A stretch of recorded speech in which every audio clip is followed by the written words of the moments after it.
Le Seigneur n'a pas voulu uniquement se faire connaître à Jean comme le glorieux Christ. L'intention du Seigneur était de confier à son serviteur Jean une grande et importante responsabilité. C'est ce que nous voyons dans les 2 derniers versets du 1er chapitre du livre de l'Apocalypse. Écris donc les choses que tu as vues, et celles qui sont, et celles qui doivent arriver après elles. Le mystère des 7 étoiles que tu as vues dans ma main droite, et des 7 chandeliers d'or. Les 7 étoiles sont les anges des 7 églises. Et les chandeliers sont les 7 églises. Apocalypse 1, 19, 20. Le Seigneur voulait que Jean écrive les choses vues, et celles qui sont, et celles qui doivent arriver après elles. Il désirait laisser un témoignage écrit. Il ordonna donc à Jean d'écrire pour compléter le témoignage de son œuvre sur terre. Les choses que tu as vues se rapportent à ce que Jean venait juste de voir.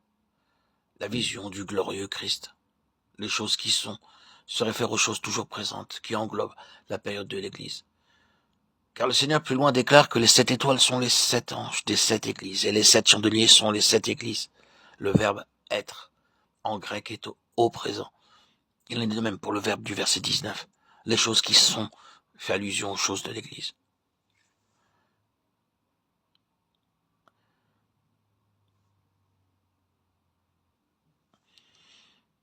Les 7 étoiles, les 7 chandeliers d'or sont appelés le mystère. En tant que tels, ils ont une signification spirituelle. À moins que Dieu ne les révèle, nul ne peut comprendre les mystères que contient la Bible. Mais par le moyen de la révélation que Dieu donne, les mystères ne sont plus des choses que l'on ne puisse connaître. Daniel 2, 28 et de 18, 23. Le mystère des 7 étoiles, des 7 chandeliers d'or, a déjà été expliqué à Jean par le Seigneur. Saisissons-le avec un esprit paisible. Le Seigneur tient dans sa main droite les 7 étoiles. Cela montre que le Seigneur exerce une pleine autorité sur ceux qui symbolisent les lumières célestes et qui doivent exercer leur responsabilité dans l'Église, où ils ont été placés. La main droite du Seigneur, cette main puissante, seule rend les étoiles capables de briller selon sa volonté. C'est aussi la puissante main droite du Seigneur qui seule peut soutenir et garder ces étoiles. 7 étoiles, que représentent-elles? Le Seigneur l'explique à Jean en disant que ces 7 étoiles sont les anges des 7 églises. Qui sont donc ces anges qui sont mentionnés ici? Les commentateurs ont donné diverses explications. En premier lieu, remarquons que ces anges ne sont pas des anges qui seraient dans le ciel, puisque ce sont des anges qui sont parmi les hommes.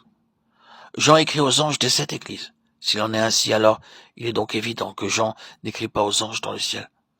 Ainsi donc, ces anges doivent représenter non pas des êtres célestes, mais se référer à certaines personnes qui sont dans les églises. Quelle sorte de personnes sont donc les anges de cette église? La signification du mot messager en grec est quelqu'un qui est envoyé. Ces anges ou ces messagers sont les représentants des églises.